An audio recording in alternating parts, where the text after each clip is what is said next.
plus en plus, je pense que tous les gens qui s'intéressent à comment donner envie de s'occuper de la nature insistent sur le fait qu'il faut que ça soit d'abord une expérience sensible, puis ensuite on peut lire des livres, on peut, voilà, mais qu'effectivement il faut vraiment mobiliser tous les sens et puis apprendre. Et nous on le dit bien, entre quelqu'un qui vient dans une forêt et qui dit ben ça c'est un piaf, hein, et quelqu'un qui dit tiens vous avez entendu c'est le jet qui donne l'alerte ou etc. Eh bien on voit bien que cette capacité d'apprécier et de reconnaître et donc de donner des noms, mais aussi de connaître l'histoire de telle ou telle plante, tel ou tel insecte, tel ou tel oiseau, ben c'est vraiment un enjeu de développer effectivement cette culture de la nature et de se dire ben finalement de même qu'un enfant connaît les noms de tous les joueurs du PSG, eh bien le fait qu'il soit capable dans votre espace de nommer 50 plantes qu'il est capable de reconnaître, eh bien c'est fait partie de l'aventure, quoi. Oui, je suis tout à fait d'accord. Et probablement, ça renforce 2 points.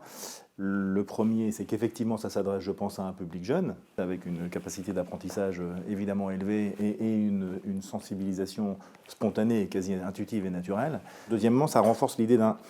de territorialité, qui est aussi fondamentale, puisque on ne trouve pas nécessairement des jets partout, et la nature est différente, et de même d'ailleurs que les humains également sur chaque territoire. Donc ça donne aussi probablement l'occasion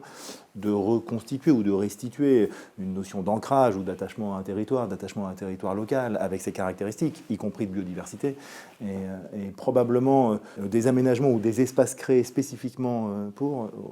ça plaira, et ça sera certainement puissant. Dans un milieu naturel, tout le monde a des choses à dire. C'est-à-dire que tout le monde a une expérience, a des choses à raconter, et donc c'est un lieu où je dirais, quel que soit son milieu, sa culture, tout le monde se sent légitime pour s'exprimer, dire ce qu'il en pense, et éventuellement dire, et ça faut l'accepter, comment il voudrait que cet espace soit et évolue. Il faudra accepter aussi cette dimension un peu de co-adaptation, c'est-à-dire de se dire ces espaces, c'est des espaces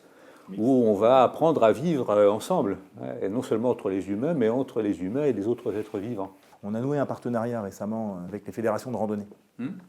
pour s'apercevoir qu'on trouve des interlocuteurs qui connaissent le territoire par cœur, qui identifient toutes les zones de jonction, les zones naturelles, les zones environnementales, parce qu'évidemment, et vous l'avez souligné, ils préfèrent évoluer dans ce type d'environnement et sont particulièrement attentifs. On a probablement plein de choses en commun à traiter, y compris en termes de circulation entre des aménagements à une grande échelle de territoire, pour les hommes et pour la diversité, certainement. Je suis assez persuadé que dans la longue histoire humaine, et quand on se balade en Afrique, on le voit bien, les premiers sentiers de randonnée, c'était en suivant les sentiers de migration des animaux. Parce que quand vous êtes dans un milieu ouvert et qu'il y a un endroit qui a été un peu piétiné, c'est plus facile de marcher. Et quand vous regardez la savane africaine, en fait, tous les sentiers qui relient les villages, eh bien, ont entrepris de reprendre les traces que les animaux avaient fait dans leur migration. Donc on doit aussi à la biodiversité l'aménagement des chemins de grande randonnée.